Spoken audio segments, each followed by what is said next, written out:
విద్యుత్ విషయం అడుగుతారు ఇనరా మళ్ళా అదే చెప్తున్నా అధ్యక్ష నేను చెప్తాను వైట్ పేపర్లో ఇలా చాలా గొప్పగా ఈ ప్రభుత్వమే స్పష్టంగా చెప్పింది అధ్యక్ష. ఏం చెప్పింది అధ్యక్ష? మాకు ప్రజలు 11 సార్లు అవకాశం ఇస్తే 50 ఏళ్ళ అవకాశం ఇస్తే మేము ఇయ్యగలిగింది 2014 నాటికి 6 గంటల కరెంటు మాత్రమే. అంతటి అసమర్థత మాది, అంతటి చేతగానితనం మాది అని వాళ్ళే ఒప్పుకున్నారు అధ్యక్ష. చెప్పనండి అధ్యక్ష, నేనేం అన్పార్లమెంటరీ మాట్లాడతలేను, శ్వేతపత్రంలోదే మాట్లాడుతున్నా అధ్యక్ష. కాంగ్రెస్ అధ్యక్ష ఇప్పుడు మీది కాంగ్రెస్ పార్టీ కాదు సార్ అధ్యక్ష, మీరు మాకు అవకాశం ఇవ్వాలి సార్. తప్పు సార్ సార్, ఆయన మాట్లాడినప్పుడు నాకు అవకాశం ఇవ్వాలి మీరు దయచేసి అధ్యక్ష. విజయవాడలో రాయలసీమ థర్మల్ పవర్ కేంద్రం ఎక్కడ పెట్టిన అధ్యక్ష? కడపలో బొగ్గుందా అధ్యక్ష? కడపలో నీళ్లున్నాయా అధ్యక్ష? విజయవాడలో బొగ్గుందా? ఇలా బాగా మాట్లాడుతున్నారు. ఆ రోజు తెలంగాణలో విద్యుత్ కేంద్రాలు కట్టకుండా తెలంగాణ ఏర్పడే నాటికి 2700 లోటు మెగావాట్లతో 2700 మెగావాట్ల లోటుతో ఆనాడు మాకు నష్టాల్లో అప్పజెప్పిపోయింది. వీలు కాదా అధ్యక్ష? 6 గంటల కరెంట్ ఇచ్చింది వీలు కాదా? నేదునూరు గురించి మాట్లాడుతున్నారు అధ్యక్ష, నేదునూరు గురించి చెప్తా అధ్యక్ష. నేదునూరులో భూసేకరణ చేసి ఆయన చెప్పిందే చెప్తున్నా సార్. నేదునూరులో గ్యాస్ ఆధారిత విద్యుత్ కేంద్రం పెడతామన్నారు. శంకర్పల్లిలో జయపాల్ రెడ్డి గారు, మేము ఒక నేదునూరులోనే ధర్నా చేయలేదు సార్. మీ జిల్లా శంకర్పల్లిలో కూడా మేమే ధర్నా చేసినాం, నేదునూరులో కూడా మేమే ధర్నా చేసినాం. 2 దగ్గరలో రైతుల భూములు తీసుకున్నారు. గ్యాస్ సార్ ఇప్పుడు వైట్ పేపర్ మీద చర్చ జరుగుతుంది అధ్యక్ష. సార్ మా గౌరవ సహచర మంత్రి గారు నేదునూరు గురించి అడిగారు. మళ్ళా రాజకీయంగా చర్చ మొదలుపెట్టే ప్రయత్నం చేస్తూ ఉన్నారు గౌరవనీయులు. మేము అడుగుతా ఉన్నాము, ఎవరైతే సిపిఐ సభ్యులు వారి చర్చ ఇంకా జరిగేది ఉందో చెప్పండి. తర్వాత వారి పూర్తి స్థాయిలో క్లారిఫికేషన్లో అడగమనండి సార్. తప్పకుండా పూర్తి స్థాయిలో వారు జవాబు చెప్తారు పవర్ మంత్రి గారు. దయచేసి మరి ఆ చర్చను కొనసాగించే విధంగా సిపిఐ గౌరవ శాసనసభ్యులకు అవకాశం అనుకుంటారు. సార్ జైపూర్ ఫౌండేషన్ వేసినాడు. నా పిండ ప్రదానం చేశారు ఒక సభ్యుని ఆవేదన చెప్పుకుంటాడు. కడప కర్నూలు గురించి మాట్లాడతారు అధ్యక్ష. నా జిల్లాలో ఎందుకు చేయలే? పిండ ప్రదానం చేశారు కదా అని అడుగుతాను అధ్యక్ష. ఇవాళ ఎందుకు మీరు ఆ ప్రాజెక్టు చేపట్టలేని అడుగుతా, దానికి ఎందుకు సార్? మంత్రి గారు అడిగిన ప్రశ్నకు జవాబే ఇవ్వండి మీరు దయచేసి. ఇలా బాధ ఎక్కడ అనిపిస్తుంది సార్ అంటే, సరే మంత్రులకు ఆవేశం రావచ్చు, పాపం వారికి ఏదో గతంలో ఏదో అవమానం జరిగిందని బాధపడుతుండొచ్చు. కానీ మరి స్వయంగా ఈ ముఖ్యమంత్రి గారే మా నాయకుడు కేసీఆర్ గారి పిండం పెడతా అని చెప్పి మాట్లాడిన నాయకుడు సార్. దాని గురించి నేను పోను, కానీ దాని లోపలికి నేను పోను. కానీ అధ్యక్ష వారికి తెలవాలా, మంత్రి వారికి తెలవాలా. ముఖ్యంగా శ్వేతపత్రం ప్రచురించింది ప్రభుత్వం, అన్ని సమగ్రమైన సమాచారంతో అవగాహనతో రావాలి. నేదునూరులో ఎక్కడ మానకొండూరు నియోజకవర్గం నేదునూరులో, అదేవిధంగా శంకర్పల్లి ఇవాళ చేవెళ్ళ నియోజకవర్గం శంకర్పల్లిలో ఆనాడు యూపీఏ ప్రభుత్వం ఉన్నప్పుడు గ్యాస్ ఆధారిత విద్యుత్ కేంద్రాలు నెలకొల్పుతామని చెప్పి భూసేకరణ చేసిండ్రు, రైతుల దగ్గర తీసుకున్నారు. మేము టీఆర్ఎస్ పార్టీగా ఆనాడు ఒక దగ్గర ధర్నా చేయలే, ఒక వ్యక్తికి వ్యతిరేకంగా ధర్నా చేయలే. కేంద్ర ప్రభుత్వమే తీసుకున్న నిర్ణయాన్ని గ్యాస్ ఆధారిత విద్యుత్ కేంద్రాలు ఎందుకు పెడతలేరు? బొగ్గు లేని విజయవాడలో ఎందుకు పెడతారు?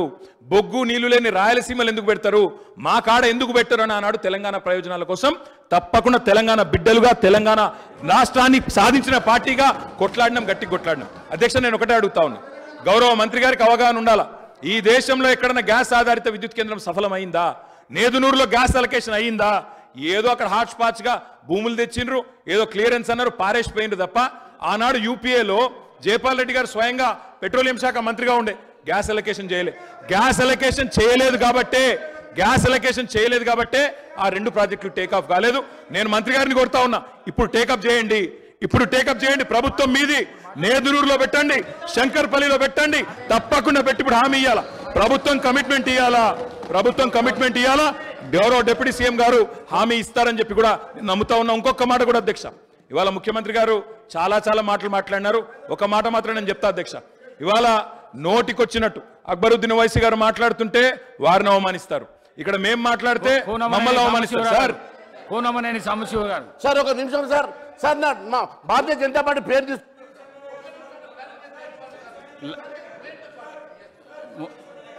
డిస్కషన్స్ అయితే కానీ కూనమనేని సాంబశివరావు గారు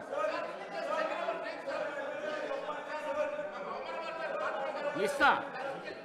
సాంబశివరావు గారు మాట్లాడగానే మీకే ఇస్తా. సాంబశివరావు గారు మాట్లాడంగానే మీకే ఇస్తా.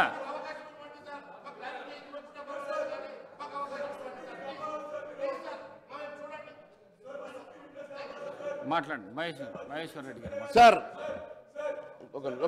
ఒక నిమిషం. థ్యాంక్ యూ అధ్యక్ష. థ్యాంక్ యూ అధ్యక్ష. సార్ ఒక నిమిషం please please please please please కూర్చోండి. ప్లీజ్ కూర్చోండి. ఇక్కడ వాళ్ళ సార్ థ్యాంక్ యూ సార్. చాలాసేపటికి మా వైపు చూశారు సార్. చాలాసేపటి నుంచి మైక్ అడుగుతూ ఇస్తారే సార్. మీరు అటు ఇటు కాదు సార్, మా వైపు చూడండి సార్. సార్ మా దగ్గర కూడా మేము కూడా థర్డ్ లార్జెస్ట్ పార్టీ సార్. అవకాశం వచ్చినప్పుడు తప్పకుండా ఇస్తా సార్. అట్లా సార్ మాది వారు స్పెసిఫిక్ గా భారతీయ జనతా పార్టీ పేరు తీసుకున్నారు సార్. గౌరవ సభ్యులు sir, in what way Bharatiya Janata party is concern in demolition of Babri Masjid sir? How can honourable member say about this sir? Sir sir sir this is the house sir. ఇక్కడ గౌరవమైనటువంటి సభలో ఇలాంటి పచ్చి అబద్ధాలు మాట్లాడడం సబబు కాదు సార్. ఇది చాలా అన్యాయం. ఎంఐఎం ఈ రకంగా అవమానపరిచే మాటలు మాట్లాడితే ఊరుకునే సమస్య లేదు సార్. నిన్నటి వరకు వాళ్ళ చేతిలో స్టీరింగ్ ఉండే కారులో వాళ్ళు హాయిగా ప్రయాణం చేసిండ్రు కాబట్టి 10 సంవత్సరాలు అనుభవించారు కాబట్టి ఆనందంగా ఉన్నారు. ఇంకా అక్కడ సంసారం కుదరలే కాబట్టి ఈరోజు వాళ్ళ మీద పడుతున్నారు సార్. వాళ్ళు ఏమైనా చేసుకోండి, మధ్యలో భారతీయ జనతా పార్టీ జోలికి వస్తే బాగుంటుందని చెప్పి తెలియజేస్తా ఉన్నారు సార్. భారతీయ జనతా పార్టీ ఎప్పుడు కూడా బాబ్రీ మస్జిద్ డిమాలిషన్ లో మా పాత్ర లేదు. అనవసరంగా బాబ్రీ మస్జిద్ ఇష్యూలు ఇక్కడ తీసుకురావడం మంచిది కాదు అని చెప్పి తెలియజేస్తా ఉంది సార్. అంతేకాకుండా సార్, మొన్న కూడా గౌరవ ఉప ముఖ్యమంత్రి గారు మొన్న మాట్లాడుతూ ఎక్కడ కూడా మేనిఫెస్టోలో ఎక్కడ కూడా మరి నిరుద్యోగ వృద్ధి పెట్టలేదన్నారు సార్. పేజీ నంబర్ 9లో నిరుద్యోగ వృద్ధి గురించి చాలా స్పెసిఫిక్ గా ఉన్నది సార్. కూనమనేని సాంబశివరావు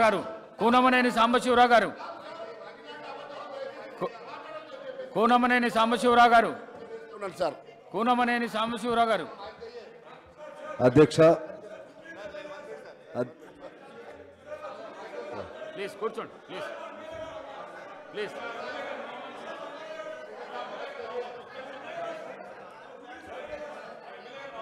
కూనమనేని సాంబశివరావు గారు మాట్లాడినాక ఇస్తా, తప్పకుండా ఇస్తా, మైక్ ఇస్తా. కూనం అధ్యక్ష,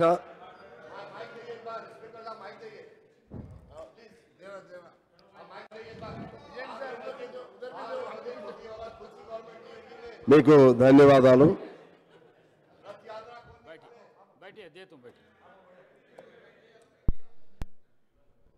ఒక తుఫాను వెలిసినట్లుగా ఉంది.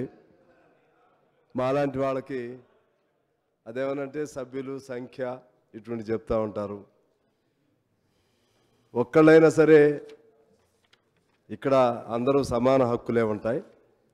ఒక్క శాసనసభ్యుడైనా సరే అందరూ ఆయా నియోజకవర్గాల నుంచి గెలిచే వచ్చారు.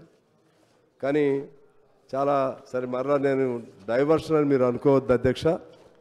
కానీ ఇవాళ ఈ సభ జరుగుతున్న పరిస్థితులు చూస్తుంటే ఎజెండాకు సంబంధించి కాకుండా ఏవేమో అంశాలన్నీ రావటం చాలా బాధ.